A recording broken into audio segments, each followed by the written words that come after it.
Hey everybody, welcome to Intentionally Fit. This is Heather, and we are continuing our series on perfection this week. So if you remember, yesterday we talked about perfection being an illusion, about it being an erroneous belief system of something that really is not attainable. So I wanted to kind of open up some more dialogue about where we get these ideas of perfection. And one of the things that I want to talk about is comparison. And I know you've heard the quotes, comparison is the thief of joy by Theodore Roosevelt. I know that you've seen, stop comparing yourself and all of these things. It's not unusual for us to hear, or it's not new for us to think about comparison in a negative light. But I want to kind of open up how we think about comparison today. That it's not inherently a bad thing, but it might be how we use it that is the bad thing. So let's talk a little bit about why we compare ourselves. I think that, and this is all theory and things that I've thought of and researched and things. So, there's bound to be some differences of opinion, and I respect that, and that's okay with me. As long as we're nice to each other, I think it's okay. So, let me ask you first, why do you think that we compare? One of the things that I think about is my children. And when they were small, one of the very natural things that they did is they would see something and compare it to something that they already knew. Because it was different than what they knew. I think that we as humans are natural observers. We're born with the ability to observe things and people in our environment.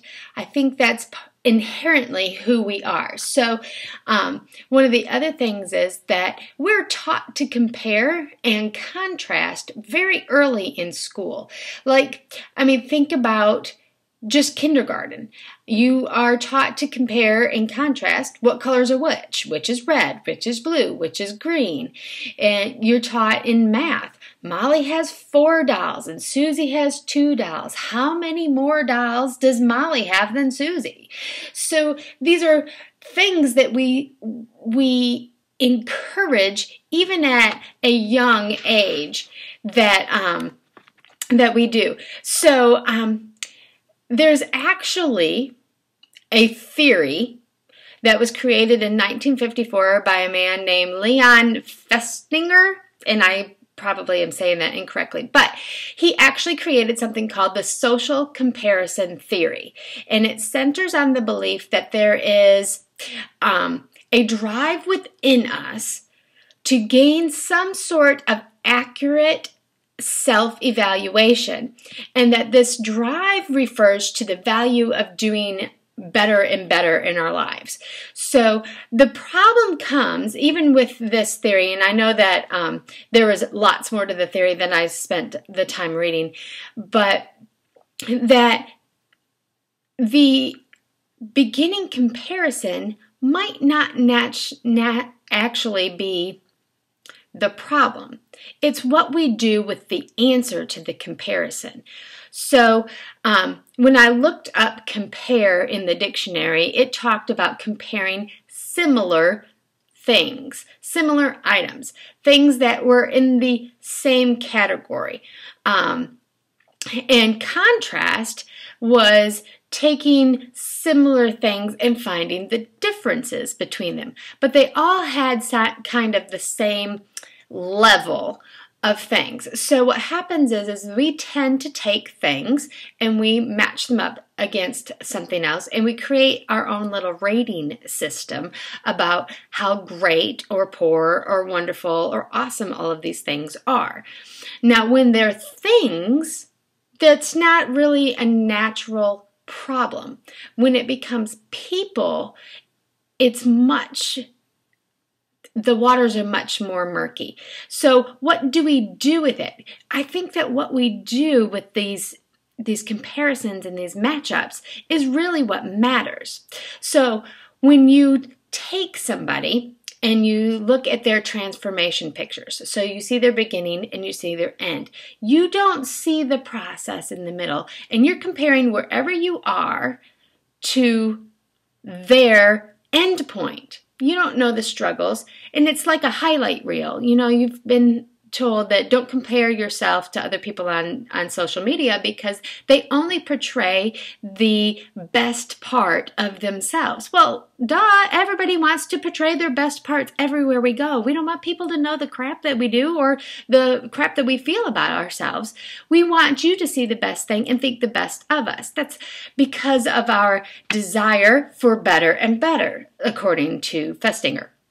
What I want to challenge you is to say that fear drives some of these comparisons. I think that it is fear-based out of a very essential, God-designed place in our hearts. Now, and this is going to get tricky. Some of you might just completely run away with and say, I'm done with this. But I want to challenge you to think that when we do this and we compare ourselves to other people and we start thinking destructive thoughts, why can't I be like that? Or why don't I look like that? Or why am I not 6 feet tall? Or why am I not, all of these things. I believe that it's fear-based. And unfortunately, I know a little bit about fear-based emotions and living, dealing with depression and anxiety for many years. I had a very real problem with fear. And what happens is you self-destruct. So you take this fear of not being enough, not being good enough, not having the perfect, remember, erroneous belief system, thing, or perfect body, or perfect motherhood, or perfect children. You take that it's fear-based out of this idea that you're not enough, that you, and it leans into this point where it's because you've forgotten where your value comes from. It's because you've lost the understanding that your identity doesn't come from what the number on the scale is, what size jeans you wear, how well behaved your children are, how well you cook, how well you do workout programs, how well you stay on these things. Your value is not based in that. Your value is not based in the fact that somebody else looks better than you in a swimsuit. Those are not accurate measurements for who you are. See, your value comes from inside, from being created as a unique individual, from being a child that is created by a loving God who loves us so much that He sent His Son for us. That is a very real identity. That is something that you can't change with a workout program. Now, you can gain confidence and things like that, and you can be as healthy as you want. Or you can create a very healthy body, but your value comes from within. It comes from who you are. It doesn't come out of what you look like or how you compare to somebody else. Now see, that's the bad part about comparison. The good part about comparison is you can take it and you can go, okay, this is me today. And this was where I was yesterday. Am I better than I was yesterday? Can I do a little bit more than I did yesterday? See, we're focusing on the wrong comparison. If we focus on our own journey, instead of looking at what we don't have, or who is in our environment, if we focus on what we have been able to accomplish, and then we can go, oh, I did this yesterday, I can do a little bit more today, or maybe I can do a little bit more tomorrow. See, you have to stop judging your performance and your abilities on other people. You have to take that comparison, which by itself is not a bad thing, and turn it in on yourself and say, how do I become the best me that I was created to be? How am I more me? How do I become the best Heather that I can possibly be? How can I be the best mom? How can I be the best friend? How can I be the best thing that I was created for. And use your unique talents, your unique perspective on life, and use your unique set of gifting. Those things, when you compare on yourself, you can use them to motivate you. When you compare yourself to something else that looks better in your own perception than what you have, it has a tendency to breed discontent, and then we start beating ourselves up. But that's not always the case. You can look at somebody's beginning and after photos and go, hey, if that person can do it, I can do it too. And that's a good, healthy comparison. That's not something that destroys your inner dialogue. So let's go back to yesterday's thing. We talked about taking thoughts captive. We talked about that when you have one of these erroneous thoughts come into your head, that you have to grab hold of it and speak truth into it. So you can do the same thing with comparison. So when you look at a picture that's airbrushed and perfect because the computer made it so, then you can say, that's not true. That's not how that person truly looks. That is a false perception. And then you can speak truth into your life and move on and not beat yourself up. So let's say that so-and-so has finished 8 insanity rounds and they've done them perfectly. Well, that might be perfect for them, but you also don't know what they gave up to do so. You don't know all of the pieces. So you have to go back to your own life and say, okay, they may have done that, but this part isn't something that's really beneficial for me and my family.